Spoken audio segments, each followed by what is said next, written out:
This is a download from BBC Learning English. To find out more, visit our website. The Importance of Being Earnest. Episode 1.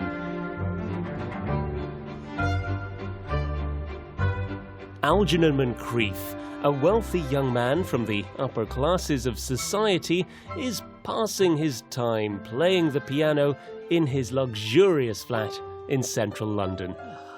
He's waiting for his aunt and cousin to come to tea. Algernon is a well-dressed and pleasant-looking man. His servant, Lane, is busy preparing the table.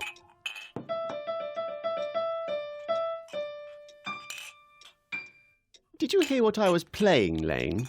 I thought it would be rude to listen, sir. Oh, that's a pity. Now, have you made the cucumber sandwiches yet for Lady Bracknell? They said they would be here at 5. Yes, sir. Here they are. Oh, good.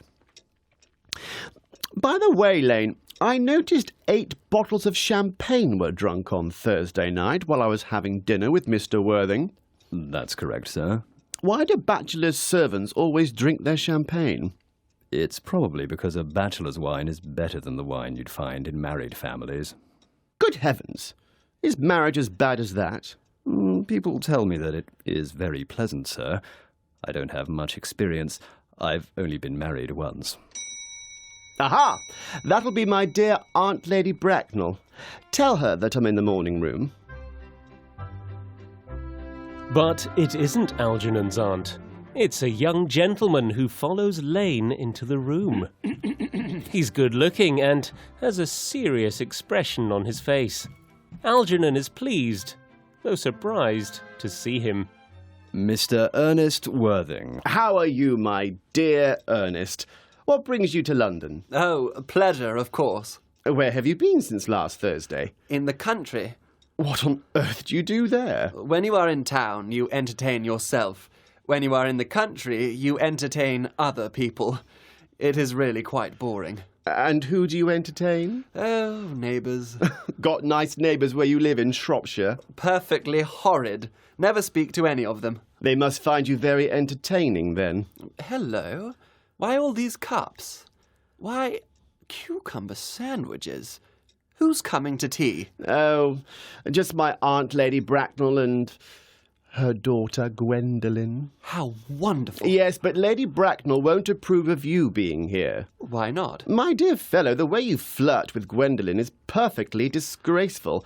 It's almost as bad as the way Gwendolen flirts with you. I'm in love with Gwendolen.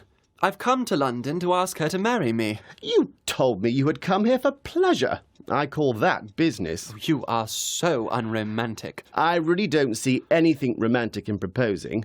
It's very romantic to be in love, but there's nothing romantic about asking someone to marry you. They may accept you. Then the excitement is all over.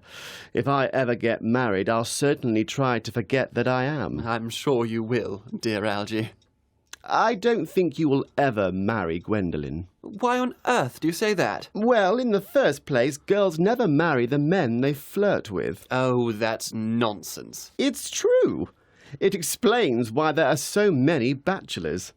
In the second place, I won't give you my permission. Your permission? My dear fellow, Gwendolen is my first cousin, and before I allow you to marry her, you will have to explain about Cecily. Cecily? What do you mean? Who is Cecily?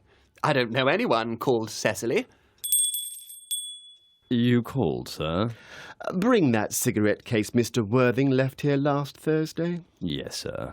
Have you had my cigarette case all this time?